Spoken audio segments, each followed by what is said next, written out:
السلام علیکم ورحمۃ اللہ وبرکاتہ۔ الحمد للہ وکفیٰ وسلام علی عبادہ الذین اصطفیٰ، اما بعد فاعوذ باللہ من الشیطان الرجیم، بسم اللہ الرحمن الرحیم۔ یا ایہا الذین آمنوا کتب علیکم الصیام کما کتب علی الذین من قبلکم لعلکم تتقون، صدق اللہ العظیم۔ اللہم صل علی سیدنا مولانا محمد وبارک وسلم۔ میرے محترم بزرگوں، نوجوان ساتھیوں، اللہ تبارک و تعالیٰ کا بے انتہا فضل و کرم ہوا کہ اللہ تبارک و تعالیٰ نے جمعہ کی نسبت سے تھوڑی دیر بیٹھ کر اللہ اس کے رسول صلی اللہ علیہ وسلم کی باتیں سننے اور سنانے کا موقع دیا۔ رمضان المبارک کی آمد ہے۔ شعبان المعظم کی آج 24 تاریخ ہے۔ آنے والے چہارشنبے کو 29 تاریخ ہوگی شعبان کی۔ ممکن ہے کہ 29 کا چاند ہو جائے تو چہارشنبے سے تراویح شروع ہو جائے گی اور جمعرات کو رمضان المبارک کا پہلا روزہ ہوگا، اور اگر 29 کا چاند نہیں ہوتا ہے، جمعرات کے دن 30 کا چاند ہوتا ہے، تو اس حساب سے جمعرات کو پہلی تراویح ہوگی اور جمعۃ المبارک یعنی آج کے دن پہلا روزہ ہوگا۔ رمضان المبارک ایک عظیم الشان مہینہ ہے، تمام مہینوں کا سردار کہلاتا ہے۔ یہ وہ مہینہ ہے جس کو پانے کے لیے نبی پاک صلی اللہ علیہ وسلم نے تمنا کی تھی، دعائیں کی تھی۔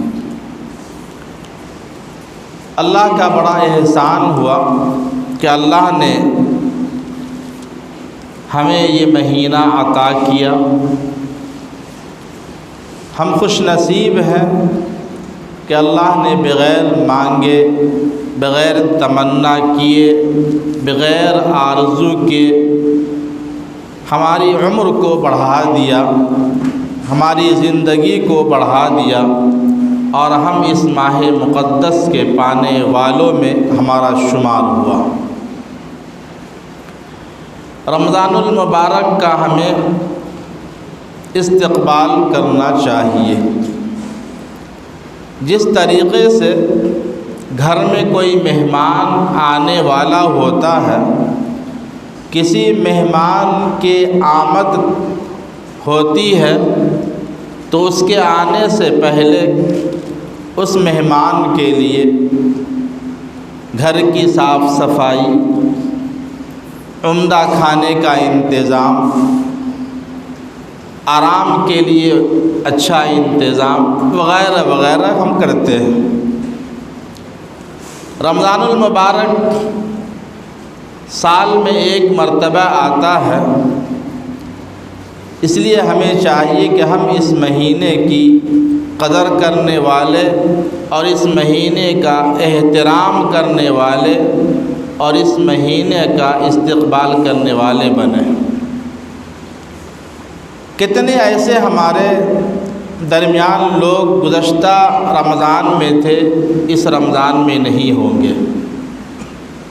کتنے ایسے لوگ ہیں جو گزشتہ ہمارے ساتھ تراویح پڑھتے تھے، ہمارے ساتھ افطار کرتے تھے، ہمارے ساتھ اس مسجد میں نماز پڑھتے تھے، لیکن آج وہ ہمارے درمیان نہیں ہیں۔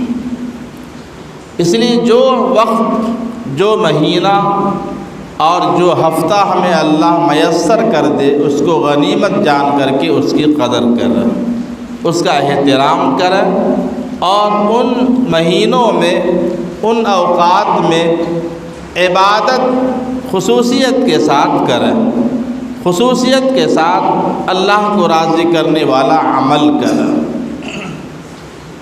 اس ماہ مقدس میں اللہ نے روزے کو فرض کیا ہے، جیسا کہ میں نے خطبے میں قرآن پاک کی آیت تلاوت کی، یا ایھا الذین آمنوا کتب علیکم الصیام کما کتب علی الذین من قبلکم لعلکم تتقون۔ اے ایمان والو، تم پہ روزے فرض کیے گئے ہیں جیسا کہ پچھلی امتوں پہ فرض کیا گیا تھا۔ اس آیت سے یہ پتہ چلتا ہے کہ روزہ صرف ہم پر فرض نہیں بلکہ پچھلی امتوں پر بھی اللہ نے روزے کو فرض کیا تھا۔ پچھلی امت کے لوگ بھی روزہ رکھا کرتے تھے۔ اگر ہمارے ذہن میں یہ بات آئے کہ ہم 30 دن بھوکے رہیں، 30 دن روزے سے رہیں، تو اسی خیال کو اور اسی چیز کو ختم کرنے کے لیے اللہ نے فرمایا کما کتب علی الذین من قبلکم، روزہ تم پر بھی فرض کیا گیا ہے، پچھلی امت پر بھی فرض کیا گیا تھا۔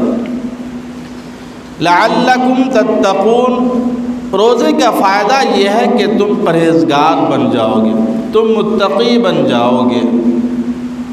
میرے محترم بزرگوار دوستو، روزہ ایک عظیم الشان عبادت ہے۔ روزہ ایک ایسی عبادت ہے کہ جس کے رکھنے پر اللہ تبارک و تعالی اس کا بدلہ خود روزے دار کو عطا کرتا ہے۔ چنانچہ حدیث کے اندر آیا ہے، حدیث قدسی ہے، اللہ کا ارشاد ہے الصوم لی وانا اجزی بہ، روزہ میرے لیے ہے اور میں خود اس کا بدلہ دوں گا۔ دوسری جتنے عبادات ہیں ان عبادات کے بارے میں یہ فضیلت نہیں آئی ہے، ان عبادات کے بدلے اور جزا کے بارے میں اللہ کا یہ ارشاد نہیں ہے، لیکن روزہ ایک ایسا عظیم الشان عبادت ہے کہ اللہ نے اس روزہ رکھنے والوں کے لیے کہا کہ روزہ میرے لیے ہے اور میں اس کا بدلہ خود عطا کروں گا۔ اسلام کی بنیاد 5 چیزوں پر ہے، اس میں سے ایک روزہ بھی ہے۔ روزہ رکھنا ہر مسلمان مرد و عورت عاقل و بالغ پر فرض ہے۔ ہر مسلمان مرد و عورت عاقل و بالغ پر فرض ہے۔ اگر کوئی روزے کا انکار کر دیتا ہے تو وہ سرے سے اسلام سے خارج، اور اگر کوئی روزہ چھوڑ دیتا ہے تو وہ بہت بڑا گنہگار ہے۔ روزہ چھوڑنا کوئی اچھی بات نہیں ہے، ایک عبادت کو چھوڑنا ہوگا جو عبادت بہت اہم ہے۔ اس لیے چونکہ رمضان المبارک کی آمد ہے، ہمیں ابھی سے اس کے لیے تیار ہونا پڑے گا، ابھی سے ہمیں اپنا ذہن بنانا پڑے گا۔ روزہ رکھنے والوں کے لیے بہت آسان ہے اور نہ رکھنے والوں کے لیے بہت دشوار۔ ایک انسان ارادہ کر لے کہ ہمیں روزہ رکھنا ہے، اللہ تعالیٰ اس کے لیے آسانی پیدا فرما دیتا ہے، اس کا بھوکا اور پیاسا رہنا آسان ہو جاتا ہے، عادت سی بن جاتی ہے، ذہن بن جاتا ہے، اور بڑی آسانی کے ساتھ اللہ کا ایک بندہ مکمل 30 روزے رکھ لیتا ہے۔ اور جس کو روزہ رکھنے کا من نہیں ہوتا، جو روزہ رکھنا نہیں چاہتا، وہ 1000 قسم کے ہیلے اور بہانہ بناتا ہے، 1000 قسم کی باتیں کرتا ہے، کہتا ہے کہ میرا کام بہت ہارڈ ہے، میرا ورک بہت سخت ہے، میں روزہ نہیں رکھ سکتا۔ کوئی کہتا ہے کہ بھوکا رہنا مجھے برداشت نہیں ہو سکتا ہے، بھوک اور پیاس کی شدت میں برداشت نہیں کر سکتا ہوں۔ یہ وہ لوگ ہوتے ہیں جس کو اللہ ایسے نیک اعمال سے محروم کر دیتا ہے اور ایسے بہانے بازیاں کرتا ہے۔ بڑے افسوس کے ساتھ کہنا پڑتا ہے کہ میں نے بہت سارے نوجوانوں کو رمضان المبارک میں دن کے وقت میں کھاتے ہوئے دیکھا۔ صحت کے اعتبار سے ماشاءاللہ کوئی بیماری نہیں، کوئی پریشانی نہیں، لیکن روزے کی اہمیت دل میں نہیں، اللہ کے حکم کی اہمیت دل میں نہیں، اس لیے دھڑلے سے دن کے وقت میں کھانا کھاتے ہیں۔ ایک مجوسی کا واقعہ بہت مشہور ہے کہ جب بھی رمضان المبارک کا مہینہ شروع ہوتا تو مجوسی اپنے بچوں کو بلا کر کے نصیحت کرتا کہ دیکھو مسلمانوں کے روزہ رکھنے کا مہینہ آنے والا ہے، اس مہینے میں مسلمان روزہ رکھتے ہیں، بھوکے رہتے ہیں، اس لیے تم لوگ بازار میں جا کر کے دن کے اوقات میں مسلمانوں کے سامنے کچھ کھانا اور پینا نہیں۔ مسلمانوں کے روزوں کا احترام کرنا، مسلمان کے اس مہینے کا احترام کرنا۔ ایک مجوسی جو اللہ کو نہیں مانتا، آگ کا پجاری ہے، لیکن رمضان کی اہمیت اور رمضان کا احترام اس کے دل میں ہے، وہ اپنے بچوں کو نصیحت کرتا ہے کہ بیٹا مسلمانوں کے سامنے کھلے بازار میں کچھ کھانا پینا نہیں ورنہ ان کو تکلیف پہنچے گی۔ ایک مرتبہ اس کا ایک بیٹا بازار میں جا کر کے کچھ کھانے لگا، باپ کی نظر بیٹے پر پڑ گئی تو بازار میں ہی غصے میں ایک تماشا اپنے بچے کو رسید کر دیا اور کہا کہ میں نے تم کو منع کیا تھا، سمجھایا تھا کہ یہ مہینہ رمضان کا مہینہ ہے، اس مہینے میں مسلمان روزہ رکھتے ہیں، بھوکے رہتے ہیں، ان کے سامنے تم بازار میں نہیں کھانا، اور پھر وہی حرکت کر رہے ہو۔ بچے کو تنبیہ کیا، تنبیہ کرنے کے بعد جب وہ گھر واپس آیا شام کے وقت میں، اللہ نے اس کو کلمے کی توفیق عطا فرمائی، کلمہ پڑھا اور اس کی روح پرواز کر جاتی ہے۔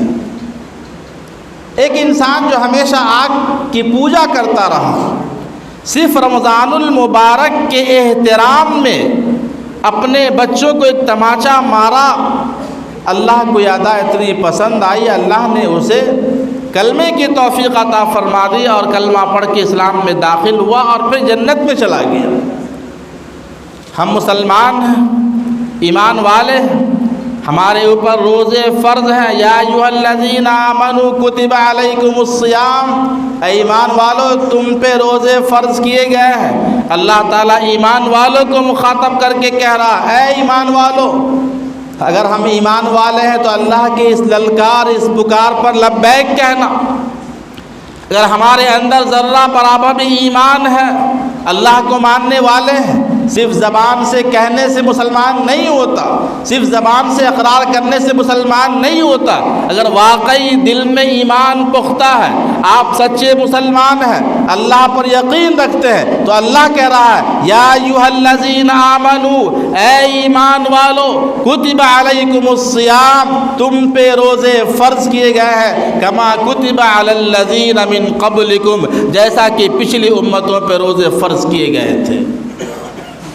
روزہ رکھنا ہے، روزہ رکھنے کا اہتمام کرنا ہے۔ روزہ وہ اہم عبادت ہے جس کے رکھنے سے پچھلے سارے گناہ معاف ہو جاتے ہیں۔ یوں تو ہم سارے پورے 11 مہینے، سال کے 11 مہینے کھاتے اور پیتے، اللہ نے منع نہیں کیا، جتنا چاہے کھائیں، جیسے چاہے کھائیں، جو چاہے کھائیں، 11 مہینے اللہ نے کوئی پابندی نہیں لگائی، کھاؤ پیو جو کرنا کرو۔ لیکن ایک مہینہ آیا ہے وہ ایک مہینہ اللہ کا حکم ہے مت کھاؤ دن میں، مت پیو پانی دن میں، مت جاؤ اپنی بیوی کے پاس دن کے اوقات میں روزے کی حالت میں، اور گناہ کو چھوڑ دو، برائیوں کو چھوڑ دو، نیکی کی طرف لپکو، نیکی کی طرف بڑھو۔ ایک مہینہ اللہ ہمیں کہہ رہا ہے، کیا ہم ایک مہینہ بھی اللہ کے حکم کی تعمیل کرنے کے لیے تیار نہیں؟ تیار رہیے، عزم کیجئے کہ ہمیں روزہ رکھنا ہے۔ رمضان المبارک کی پہلی تاریخ سے ایک فرشتہ اعلان کرتا ہے، اے گنہگاروں، گناہ کرنے والوں جو ہمیشہ گناہ کی طرف مائل ہوتے ہو، رک جاؤ، باز آ جاؤ، چھوڑ دو گناہوں کو۔ ماہ مقدس آ چکا ہے، رمضان کا مہینہ آ چکا ہے۔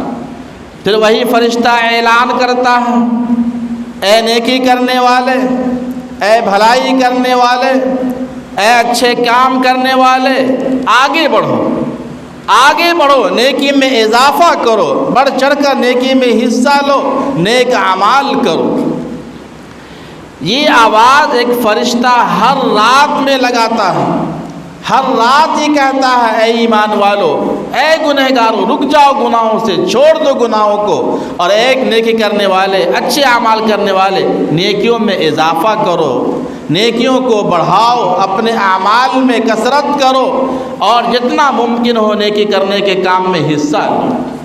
ایک مہینہ ہے، ایک سیزن ہے نیکی کمانے کا، ایک سیزن ہے نیکی لوٹنے کا، ایک سیزن ہے نیکی جمع کرنے کا۔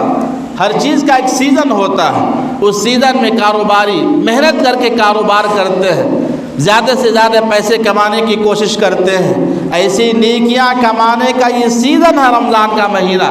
اس مہینے کی قدر کریں اور اس مہینے کو غنیمت جان کر کے جتنا زیادہ ہو سکے ہمیں نیکی کمانا چاہیے۔ اس لیے میرے محترم بزرگوں اور دوستو، حدیث ہے، من صام رمضان ایمانا واحتسابا غفر له ما تقدم من ذنبه۔ جس نے رمضان کا روزہ رکھا ایمان و احتساب کے ساتھ، اس کے پچھلے سارے گناہ معاف کر دی جاتے ہیں۔ اللہ کی بڑی مہربانی ہے، جیسے ہی رمضان شروع ہوتا ہے شیاطین جکڑ دیے جاتے ہیں، جیسے ہی رمضان شروع ہوتا ہے جہنم کے سارے دروازے بند کر دیے جاتے ہیں، جیسے ہی رمضان شروع ہوتا ہے جنت کے سارے دروازے کھول دیے جاتے ہیں، اور ان دروازوں میں، جنت کے ان دروازوں میں ایک دروازہ ہے جس کا نام باب الریان ہے، اور وہ دروازہ خاص ہے روزے داروں کے لیے۔ سارے روزے دار اس دروازے سے داخل ہو جائیں گے کل قیامت کے دن، پھر وہ دروازہ بند کر دیا جائے گا، اس دروازے سے کوئی اور داخل نہیں ہوگا۔ باب الریان روزے داروں کے لیے خاص دروازہ اللہ نے بنایا۔ ریان کے معنی آتے ہیں سیرابی کے، یعنی جو اس دروازے سے داخل ہو گیا وہ سیراب ہو گیا۔ چونکہ عموماً روزے میں انسان کو پیاس کی شدت ستاتی ہے، لوگوں کو پیاس کا احساس ہوتا ہے، اس لیے اللہ نے ایک ایسا دروازہ جنت میں جانے کے لیے روزہ داروں کے لیے بنایا ہے جس میں داخل ہوتے ہی انسان سیراب ہو جائے گا۔ میرے محترم بزرگوں اور دوستو، رمضان المبارک میں جہاں ہم روزہ رکھنے کا اہتمام کریں، روزہ محفوظ رکھنے کا بھی اہتمام کرنا ہے۔ ایک تو روزہ رکھنا ہے، دوسرا روزے کو محفوظ بھی رکھنا ہے۔ وہ کیسے؟ ہم اگر روزہ رکھ لیتے ہیں، رکھنا ہی ہے، لیکن روزہ رکھ کر کے بھی گناہ نہیں چھوڑے، روزہ رکھ کر کے بھی ان کانوں کی حفاظت نہیں کیے، روزہ رکھ کر کے بھی ان نگاہوں کی حفاظت نہیں کیے، روزہ رکھ کر کے بھی زبانوں کی حفاظت نہیں کیے، روزہ رکھ کر کے بھی وہ گناہ جو پہلے کرتے تھے دوسرے مہینوں میں، ان مہینوں میں بھی کرتے آ رہے ہیں، تو یاد رکھیے روزہ محفوظ نہیں رہے گا۔ روزہ محفوظ رکھنے کے لیے دو کام کرنا ضروری ہے۔ دو کام جو اہم ہیں، روزے دار کو چاہیے کہ جب روزے سے ہو تو غیبت نہ کرے۔ غیبت کرنا گناہ کبیرہ ہے جو بغیر توبہ کے معاف نہیں ہوتا۔ غیبت کہتے ہیں کسی کے پیٹھ پیچھے کسی کی برائی کرنے کو۔ آج ہمارا معمول بن گیا، جہاں دو چار ساتھی بیٹھ جاتے ہیں، پانچویں ساتھی کی شکایت شروع ہو جاتی ہے، اس کی برائیاں شروع ہو جاتی ہے۔ تو روزہ کو محفوظ رکھنا ہے تو غیبت کرنا چھوڑنا پڑے گا۔ ہاں کسی کا تذکرہ ہم کر رہے ہیں، اچھائی سے کر، کسی کا تذکرہ کر رہے ہیں اس کے نیک نامی کا تذکرہ کر، کسی کا تذکرہ کر رہے ہیں تو اس کے صلاح و تقوی کا تذکرہ کریں، اس کے پرہیزگاری کا تذکرہ کریں، اس کے نیک اعمال کا اور نیک عادات کا تذکرہ کریں۔ یہ تو اچھا کام ہے، لیکن کسی کے پیٹھ پیچھے اس کی برائی بیان کرنا، کسی کی برائی دوسروں کو بتانا، یہ غیبت ہے، اور غیبت کرنے سے روزہ محفوظ نہیں رہتا ہے۔ اس لیے سب سے پہلا کام یہ ہے کہ ہم غیبت کرنا چھوڑ دیں، ایک دم اپنی زبان پہ تالا لگا لیں، زبان کو بند کریں کہ ہمیں اس رمضان میں خصوصاً اور پوری سال پوری زندگی میں عموماً غیبت نہیں کرنا۔ آج اس بات کو طے کر کے، اس بات کو دل میں بیٹھا کر کے اور یہ عزم لے کر کے جائیں کہ ہمیں رمضان میں غیبت نہیں کرنا ہے، اپنے روزے کو بچانا ہے، روزے کو محفوظ رکھنا۔ تو پہلا کام غیبت نہیں کرنا، غیبت نہیں کریں گے روزہ محفوظ رہے گا۔ دوسرا کام، رمضان میں روزہ رکھ کر کے جھوٹ نہیں بولنا۔ جھوٹ بولنا بھی ایک عام بیماری سی ہو گئی ہے، عام عادت سی ہو گئی ہے، بات بات پہ جھوٹ بولتے ہیں۔ جھوٹ بولنے سے بھی ہمارا روزہ محفوظ نہیں رہے گا، ہمارا روزہ صحیح نہیں ہوگا، اس لیے جھوٹ بھی نہیں بولنا ہے۔ آج کل عموماً کاروبار کے لائن سے جو لوگ ہوتے ہیں، معاف کیجیے گا، ان کے ذہن میں یہ بات بیٹھ گئی کہ جھوٹ بولے بغیر کاروبار ہوگا ہی نہیں۔ اس کو ذہن سے نکال دیں۔ سچائی میں برکت ہے، سچائی کے ساتھ آپ کاروبار کریں گے، اللہ اس میں برکت دے گا اور کاروبار میں اللہ اضافہ کرے گا۔ اس لیے سچائی کو تھام لیں اور خصوصاً رمضان المبارک میں جھوٹ کو بالکل چھوڑ دیں۔ طے کر لیں کہ ہمیں آج کے بعد سے جھوٹ نہیں بولنا، جھوٹ بولیں گے تو روزہ خراب ہو جائے گا۔ جیسے کہ ایک برتن میں دودھ ہو اور اس میں ایک قطرہ لیمو، مثال دے رہے ہیں ہم، لیمو ڈال لیں تو دودھ پھٹ جاتا ہے، دودھ خراب ہو جاتا ہے۔ ایسے ہی روزہ رکھیں اور جھوٹ بولیں تو روزہ ہمارا خراب ہو جائے گا، کمزور ہو جائے گا، روزہ محفوظ نہیں رہے گا۔ تو اس لیے دو کام آج میں بتا رہا ہوں، اس کو آپ یاد کر لیں کہ رمضان میں غیبت نہیں کریں گے اور جھوٹ نہیں بولیں گے۔ اسی طریقے سے گناہ کی مثال دی گئی ہے، گناہ بمنزلہ آگ کے انگارے کے۔ انگارہ چھوٹا ہو یا بڑا ہو، آپ اس کو چھوئیں گے آپ کو جلا دے گا۔ انگارہ آگ کا ایک ٹکڑا چھوٹا بھی ہے تو آپ اس کو ہاتھ میں لینے کی ہمت نہیں کریں گے، اس کو چھونے کی ہمت نہیں کریں۔ کیوں؟ معلوم ہے کہ اس سے تکلیف ہوگی، جلائے گا۔ گناہ کون سا بھی ہو، بمنزلے انگارہ کے، خصوصاً اس ماہ مقدس میں تو گناہ کے قریب بھی نہیں جانا۔ اگر ہم روزہ رکھ کے گناہ کرتے ہیں تو یاد رکھیے ہمارا روزہ محفوظ نہیں ہے۔ بالکل انگارہ، موٹی مثال دے رہا ہوں میں، آپ انگارے کو سامنے رکھیے اور گناہ کو سامنے رکھیے، جب بھی گناہ کا خیال آئے سمجھنا یہ انگارہ ہے، یہ آگ ہے، ہمیں جلا ڈالے گی، اس لیے اس سے بچنا ہے۔ اسی طریقے سے اللہ کی نافرمانی کی مثال سانپ سے دی گئی ہے۔ آدمی اللہ کی نافرمانی کرے تو بالکل سانپ کی طرح ہے، سانپ بڑا ہو یا چھوٹا ہو۔ اللہ کی نافرمانی چھوٹی ہو یا بڑی ہو، اللہ کی نافرمانی کر رہا ہے تو سانپ کا بچہ بھی ڈستا ہے، کاٹتا ہے، اور سانپ جو بڑا ہے وہ بھی ڈستا اور کاٹتا ہے۔ اللہ کی نافرمانی کرنے والے سانپ کی طرح، یعنی سانپ آپ کو ڈس لے گا، چھوٹا ہو یا بڑا ہو۔ اللہ کی نافرمانی چھوٹے کاموں میں ہو یا بڑے کاموں میں، اللہ کی نافرمانی ہمیں نہیں کرنا۔ جب بھی اللہ کی نافرمانی کا خیال شیطان ہمارے دل میں ڈالے تو ہم یاد کریں بالکل سانپ والا عمل ہے، یہ کریں گے تو جسے سانپ کاٹ لیتا ویسے ہم ڈسے جائیں گے۔ تو اس لیے اللہ کی نافرمانی سے بچیں۔ اور گناہ کی مثال جو دی گئی ہے بچھو سے دی گئی ہے۔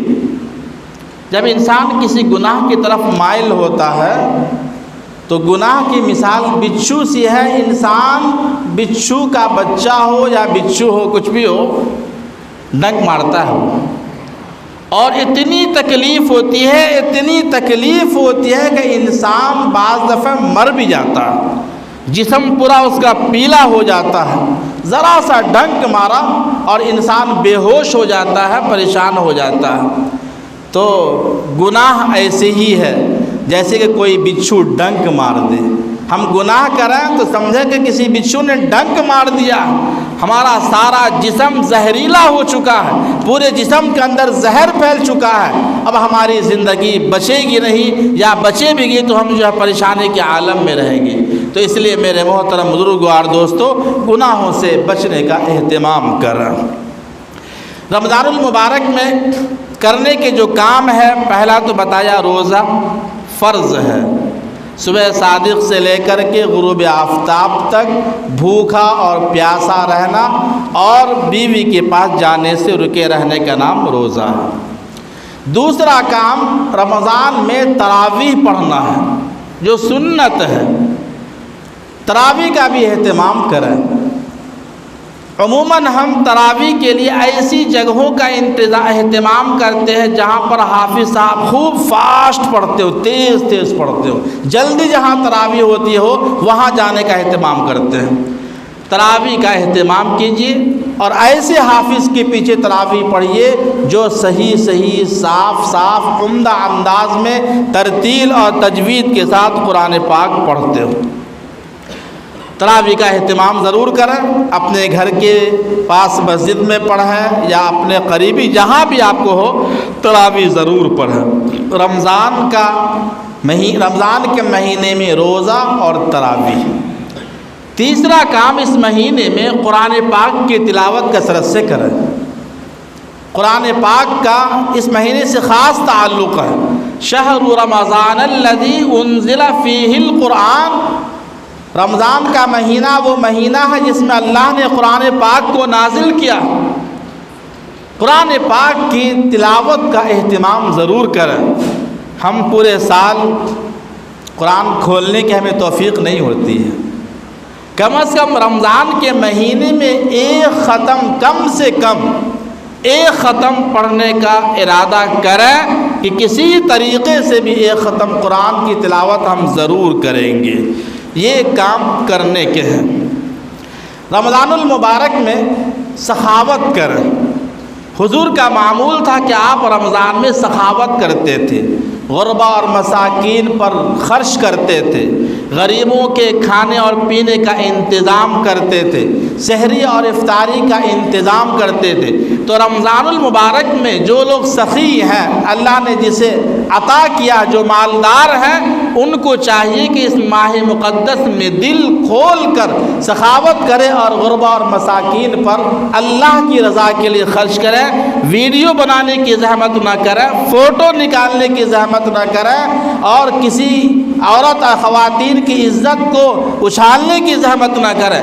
آج مزاج ہو گیا لوگوں کا، دو کیلے پیش کرتے ہیں، فوٹو نکالتے ہیں، 20 روپے کا سموسہ دے رہے ہیں، فوٹو نکالتے ہیں، ایک چھوٹا سا تربوز دیتے ہیں، فوٹو نکالتے ہیں۔ فوٹو نکالنے کی زحمت نہ کریں، اللہ کی رضا کے لیے غریبوں پہ سخاوت کریں اور خرچ کریں۔ اور میں آخر میں ایک بات عرض کر دوں، خصوصاً اس محلے میں جو راستے ہیں آنے اور جانے کے، وہاں پہ کچرا ڈالا ہوا ہمیشہ محسوس کیا پایا گیا، خاص کر چھوٹی سی گلی ہے۔ میں ان گھر والوں سے اور سوسائٹی کے لوگوں سے گزارش کروں گا کہ صفائی کا خیال رکھیں، ہم اپنے گھروں کے پاس بھی صفائی کا خیال رکھیں، آنے جانے میں مصلیوں کو، نمازیوں کو، روزے دار کو تکلیف نہ ہو۔ آدمی جب کسی راستے سے گزرتا ہے، راستے میں کچرا پایا جاتا ہے، تکلیف ہوتی ہے، دل سے بد دعا نکلتی ہے ڈالنے والوں پہ۔ ہم آئے کچرا اٹھا کے وہاں ڈال دیتے ہیں۔ ابھی میں آتے آتے دیکھا، کئی ہفتوں سے دیکھ رہا ہوں، ابھی خاص کر کے دیکھا کچرا ہے یا نہیں ہے، تو دیکھا کچرا ویسے ہی پڑا ہوا۔ کچرا کی گاڑی آتی ہے، وہاں ڈال دیا کریں، کچرا پھینکنے کی جگہ وہاں پھینک دیا کریں۔ راستے میں چلنے کی جگہ پر کچرا ڈالنا یہ کمظرفوں کی علامت ہے، بے ایمانوں کی علامت ہے۔ صاف صفائی تو ایمان والوں کی علامت ہے۔ ایمان والے وہ ہیں جو صفائی کا خیال رکھتے ہیں، صاف رہتے ہیں۔ اس لیے میں خصوصاً اس مسجد کے اطراف میں جو لوگ رہتے ہیں ان سے گزارش ہے کہ صاف صفائی کا خیال رکھیں۔ رمضان کا مہینہ آ رہا ہے، راستے میں کچرا نہ ڈالیں۔ اللہ تعالی ہم سب کو عمل کی توفیق عطا فرمائے۔ وآخر دعوانا الحمد للہ رب العالمین۔